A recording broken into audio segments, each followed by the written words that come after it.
Hey there everybody, Chris Curtis here again, and I just wanted to give you another view of your birds, and we're loft flying them again today.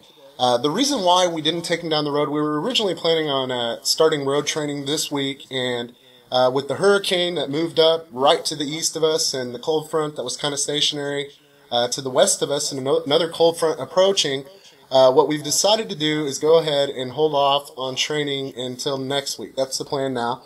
We still have plenty of time. The birds that we have are in such phenomenal conditioning, and you'll see here in a second when they're flying, just how high they're flying.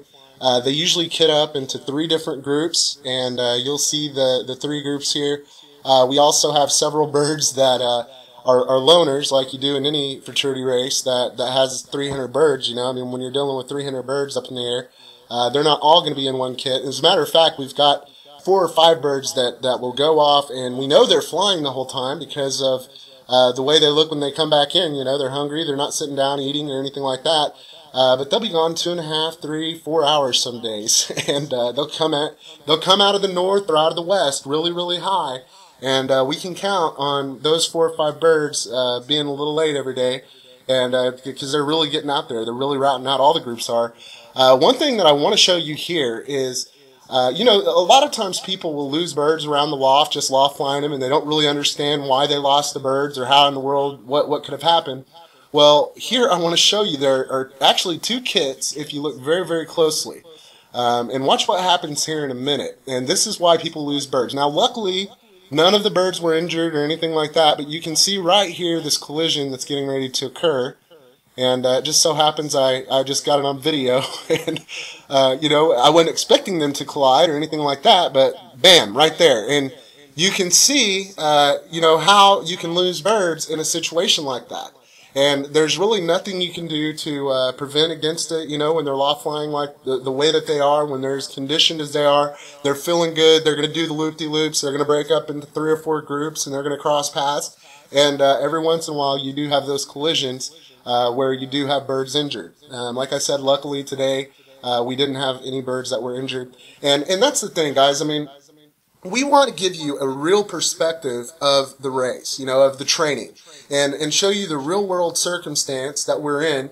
The World of Wings truck race is the race of races as far as I'm concerned in the pigeon sport. This is the fraternity race. It's a difficult race. Our course is not an easy course.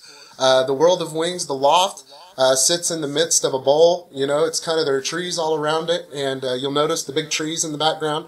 And the birds that we have in our race are the best of the best. These are real homing pigeons. You're not talking about a bunch of birds that don't have a real homing instinct or anything like that.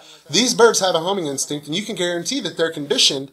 And when they go out, especially when we get out to the 300-mile race, these birds are the best of the best in the United States. And it's because there are a number of factors that go into it. But I just wanted to show you guys a realistic, real-world view of the truck race, and Randy wants to show you, he wants to, we want to be as open as we possibly can be, having a fraternity race that gets you a close perspective of your birds and what we do. Tomorrow we're going to show you, some really neat things that we do to let the birds learn to load themselves in the truck. So we're not having to catch them the day before the race and load them into baskets.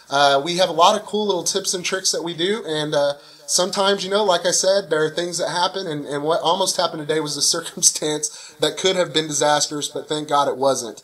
But you got 300 birds in the air, things are sometimes going to happen. Thanks for taking the time to watch the video. God bless you guys, and have a great day.